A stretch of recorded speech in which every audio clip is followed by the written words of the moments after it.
तो इधर वेनेजुएला की राजधानी काराकास में राष्ट्रपति भवन के आसपास भारी गोलीबारी की खबरें मिल रही हैं। देखिए, अलग अलग सूत्रों के मुताबिक काराकास में कई जगहों पर फायरिंग की आवाजें सुनाई गई हैं। यहां पे तस्वीरें भी सामने आई। बताया जा रहा कि गोलीबारी राष्ट्रपति भवन के आसपास के इलाके से हो रही है। यहां पे न्यूज 18 इंडिया पर एक्सक्लूसिव आप तस्वीरें देखिए। वेनेजुएला की राजधानी काराकास में एक बार फिर से राष्ट्रपति भवन के आसपास भारी गोलीबारी की खबरें सामने आ रही हैं और अलग अलग सूत्रों के मुताबिक काराकास में कई जगहों पर फायरिंग की आवाजें सुनी गई हैं।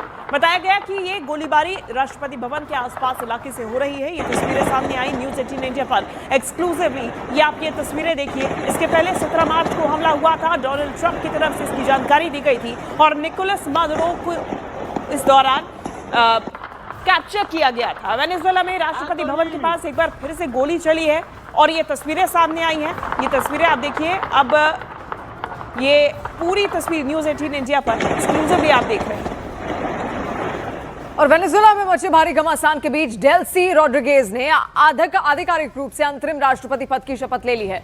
उन्हें उनके भाई और नेशनल असेंबली के अध्यक्ष जॉर्ज रोड्रिगेज ने शपथ दिलाई। डेल्सी ने शपथ ग्रहण के दौरान भावुक होते हुए कहा कि वो भारी मन से जिम्मेदारी संभाल रही हैं। उन्होंने निकोलस मादुरो और उनकी पत्नी सीलिया को देश का असली हीरो करार दिया। डेल्सी ने अमेरिका पर हमला बोलते हुए कहा कि वेनेजुएला अब किसी का गुलाम नहीं बनेगा।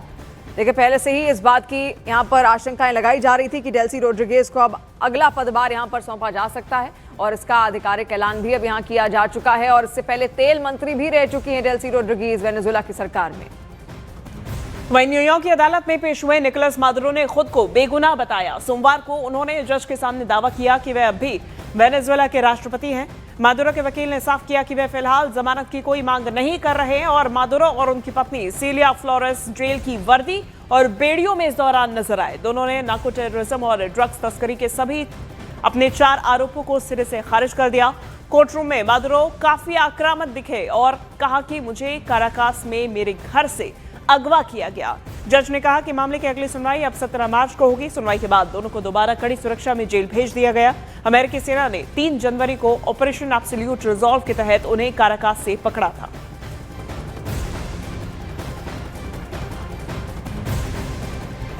और चीन ने संयुक्त राष्ट्र की इमरजेंसी मीटिंग की डिमांड करके ट्रंप को बहुत बड़ी मुश्किल में डाल दिया है। देखिए, चीन की तरफ से कहा गया कि निकोलस मादुरो को फौरन रिहा किया जाए। वहीं प्रेसिडेंट ट्रंप ने वेनेजुएला के बाद कोलंबिया, क्यूबा, मेक्सिको पर भयानक हमले की वार्निंग दी है। ट्रंप ने कहा है कि ये देश अमेरिका के लिए बड़ा खतरा बन चुके हैं, इसीलिए इन पर हमला जरूरी है। No nation in the world could achieve what America achieved. This was one of the most stunning, effective and powerful displays of American military might and competence in American history. We're in charge. America ने युद्ध की आग भड़का दी। Venezuela में भड़का युद्ध कई देशों को राख में मिला सकता है, क्योंकि अमेरिका ने वेनेजुएला पर जितना बारूद बरसाया है वो सिर्फ ट्रेलर है। ट्रंप कह रहे हैं कि ये शुरुआत है। अमेरिका एक एक दुश्मन का घमंड तोड़ेगा। जिसने भी ट्रंप की बात नहीं मानी उसे अब सुपर पावर नहीं छोड़ेगा। ट्रंप की हिट लिस्ट में फिलहाल टॉप 4 देश हैं। लैटिन अमेरिकी देश कोलंबिया, क्यूबा, मैक्सिको और अमेरिका के ही पड़ोसी ग्रीनलैंड पर ट्रंप ने मिलिट्री एक्शन की वार्निंग रिलीज कर दी है। Colombia is very sick too, run by a sick man who likes making cocaine and selling it to the United States, and he's not going to be doing it very long, let me tell you. Mexico has to get their act together because they're pouring through Mexico, and we're going to have to do something. It looks like it's ready to fall. Trump ने सजा तय कर रखी है। जिन्हें सजा दी जानी है उन पर आरोप भी तय हैं। लेकिन जिन देशों में ट्रंप धमाका कर रहे हैं उनका सबसे बड़ा कसूर यही है कि जो वेनेजुएला के राष्ट्रपति निकोलस मादुरो का है, और वो है अमेरिका की नाफरमानी,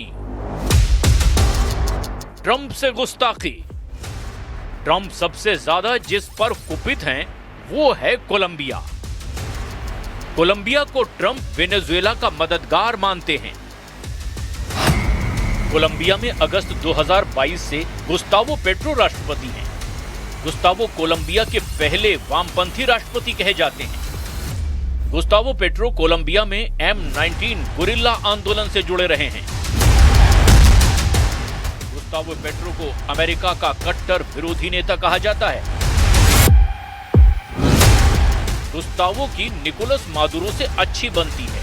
दोनों एक दूसरे के हक में बयान देते हैं, जिसकी वजह से ट्रंप गुस्तावो से खफा रहते हैं। वेनेजुएला पर हमले से पहले 23 दिसंबर 2025 के दिन ट्रंप ने गुस्तावो को जानलेवा धमकी दी थी।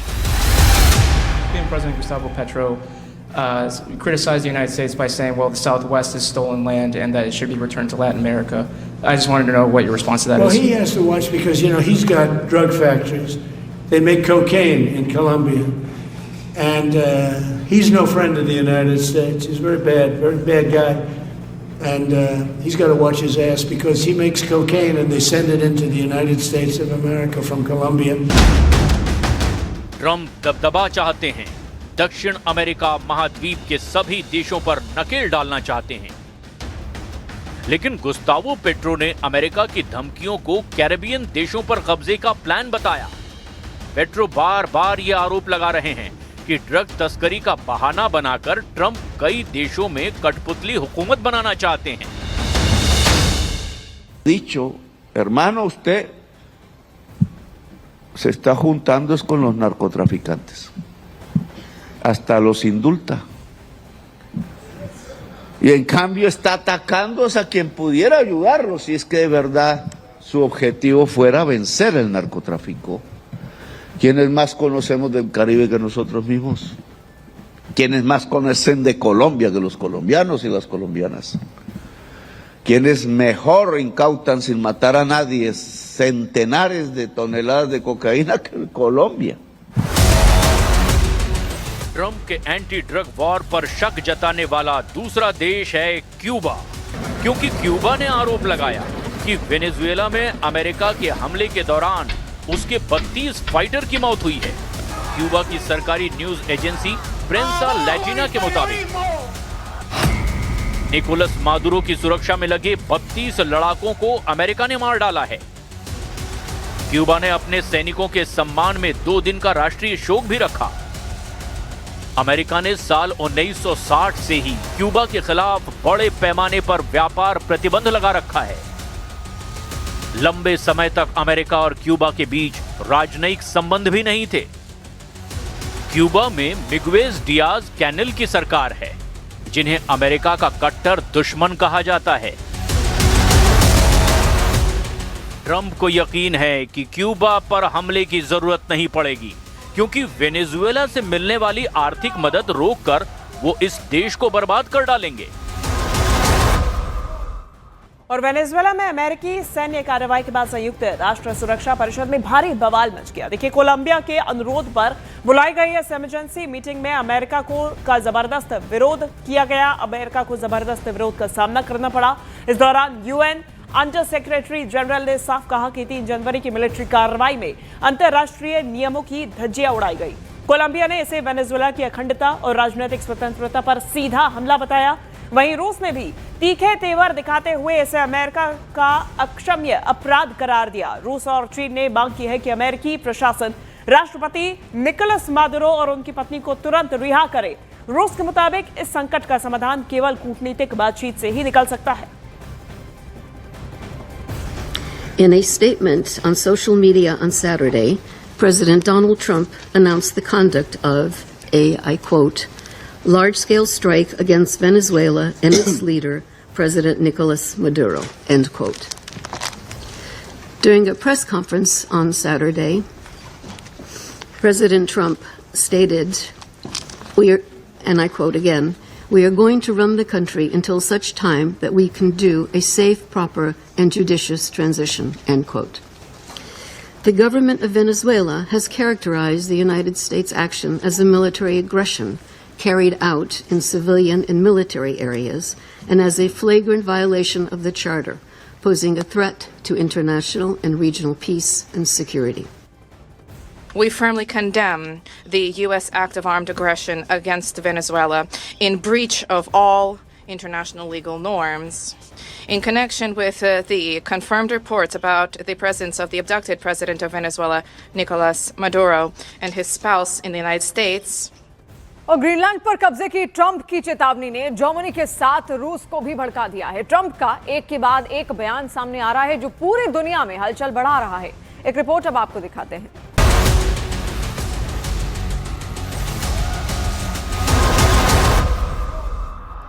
Their income from Venezuela, from the Venezuelan oil, they're not getting any of it.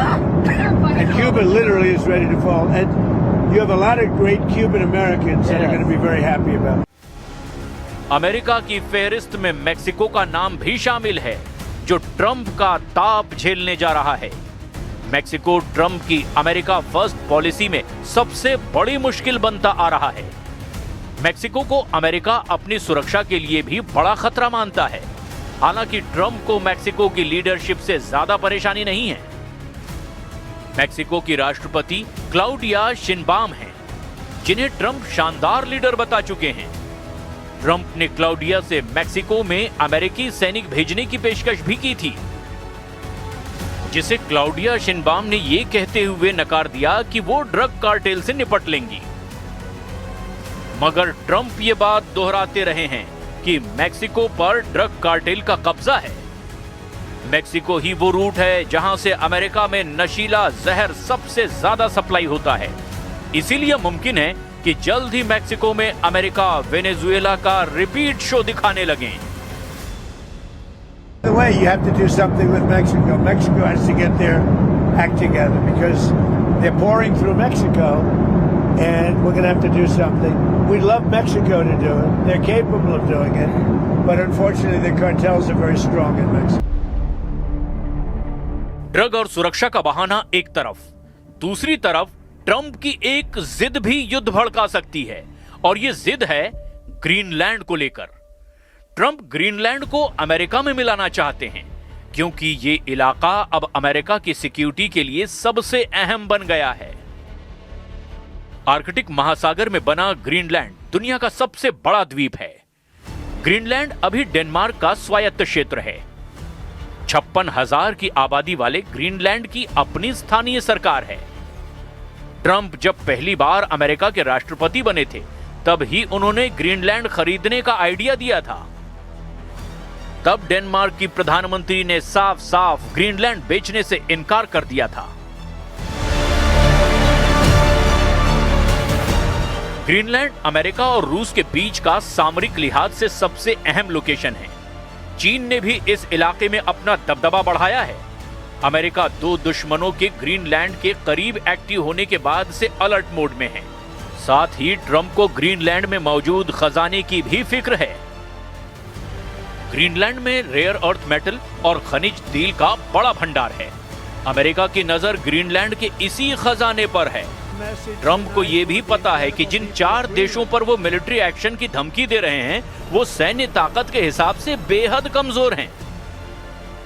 Mexico, Colombia और क्यूबा में इतना जोर नहीं कि वो अमेरिका का हमला झेल सके, लेकिन ग्रीनलैंड पर अमेरिका को बमबारी की टक्कर मिल सकती है, क्योंकि यहां रूस और चीन कभी नहीं चाहते कि अमेरिका सैन्य तैनाती से भारी पड़े। वैसे ग्रीनलैंड में साल 1951 से अमेरिका का बेस है। ग्रीनलैंड के उत्तर पश्चिम में यूएस एयरफोर्स का थुले एयर बेस है। इस बेस पर अमेरिका लंबी दूरी के बड़े जंगी प्लेन उतार सकता है।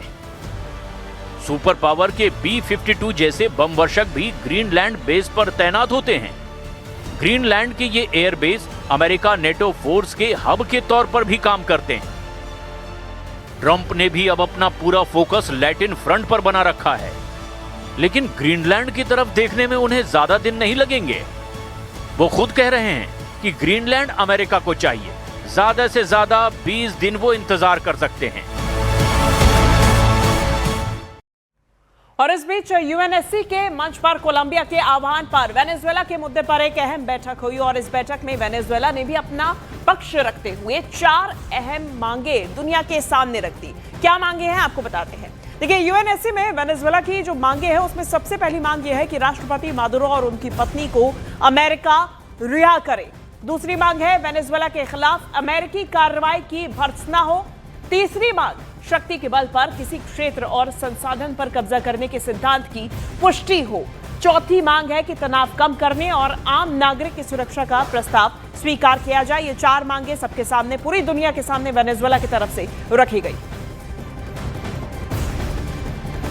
और वेनेजुएला के राष्ट्रपति निकोलस मादुरो की गिरफ्तारी के बाद संयुक्त राष्ट्र सुरक्षा परिषद में तीखी बहस छिड़ गई। इसी दौरान वेनेजुएला की संसद में मादुरो के बेटे निकोलस मादुरो गुएरा ने भावुक संदेश दिया और कहा कि पापा देश सही हाथों में है।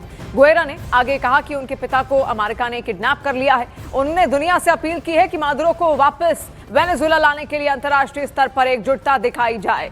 तो लगातार अब सारे देश एकजुट हो रहे हैं। जो वेनेजुएला के पक्ष में शुरुआत से थे और अमेरिका के पक्ष में नहीं जाते हुए दिख रहे हैं, वो अब एकजुट हो रहे हैं। और देखिए, बाकायदा पूरा कोर्ट केस अब यहां पर मादुरो पर चलेगा न्यूजीलैंड में, वहां की कोर्ट में।